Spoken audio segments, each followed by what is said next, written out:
ଆମେ କଂଗ୍ରେସ ଦଳର କର୍ମୀ ହିସାବରେ ଆମର ଦାୟିତ୍ୱ ହେଉଛି BL2 ମାନେ ବୁଥ୍ ଲେଭେଲ ଏଜେଣ୍ଟ ରହିକିରି ଏଟାକୁ ଜଗିବାର ଥିଲା।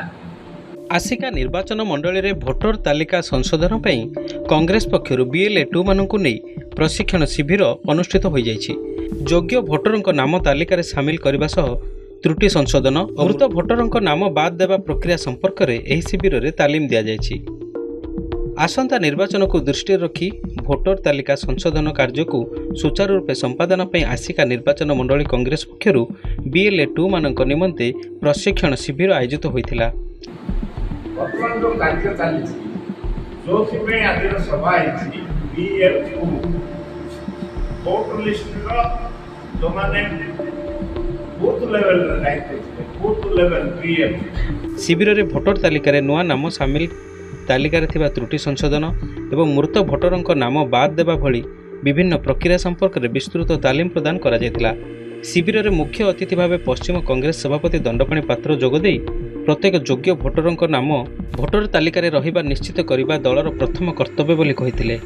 BL2 ମାନେ ତୃଣମୂଳ ସ୍ତରରେ ସକ୍ରିୟ ହୋଇ ଦାୟିତ୍ୱର ସହ କାର୍ଯ୍ୟ କରିବାକୁ ସେ ଆହ୍ୱାନ ଦେଇଥିଲେ। BL1 ଆପଏଣ୍ଟମେଣ୍ଟ ହେଇଛନ୍ତି ଏବଂ BL2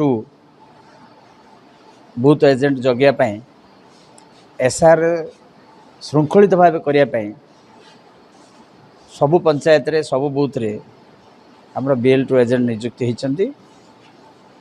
ଯେଉଁଠି ଭୋଟ କଟୁଛି ତାକୁ ସ୍ୱଚ୍ଛତା ଆଣିବା ପାଇଁ ଏ ଏଜେଣ୍ଟ ମାନେ ଦାବି କରିବେ ଏବଂ ଯେଉଁଠି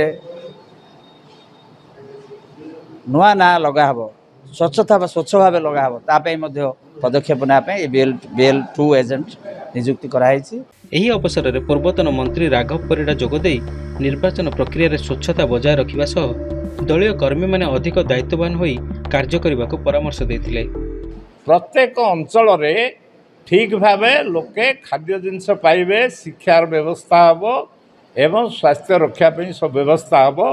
ଦୁର୍ନୀତି ହେବନି, ଯେଉଁ ଖଣି ଚୋର ଚାଲିଛି, ବାଲି ଚୋର ଚାଲିଛି, ଇଏ ବନ୍ଦ ହେବ ଏବଂ ଯେଉଁ ରାଜନୈତିକ ଦଳ ଦ୍ୱାରା ପୋଲିସ ଏବଂ ସବୁ ଅଫିସର ତାଙ୍କର ନିରପେକ୍ଷତା ଛାଡ଼ି ସରକାରୀ ଦାୟିତ୍ୱକୁ ଭୁଲି ଯାଇ ଯେଉଁମାନେ ଦୁର୍ନୀତି ସହିତ ଅଫିସରମାନେ ରହିଛନ୍ତି ସେମାନଙ୍କୁ ମଧ୍ୟ ପଦାରେ ପକାଇବା ଧରିବା ପାଇଁ ଆମ କଂଗ୍ରେସର ଯେଉଁ ଦାବି, ବିଶେଷ କରି ଅଧିକ ଉତ୍ପାଦନ, ବେକାରୀ ଦୂରୀକରଣ, ଅର୍ଥନୀତି ଦୂରୀକରଣ କରିବା ପାଇଁ ଆମର ସଂକଳ୍ପ, ତା ଉପରେ ଆମେ କାର୍ଯ୍ୟଭାର ଚଲେଇଛୁ।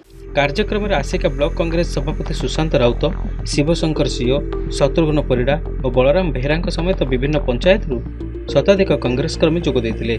ଶେଷରେ ଭୋଟର ତାଲିକା ସଂଶୋଧନ କାର୍ଯ୍ୟକୁ ଶୀଘ୍ର ଓ ସୁଚାରୁ ରୂପେ ସମ୍ପନ୍ନ କରିବା ପାଇଁ ସମସ୍ତ BL2 ମାନଙ୍କୁ ଦାୟିତ୍ୱ ପ୍ରଦାନ କରାଯାଇଥିଲା।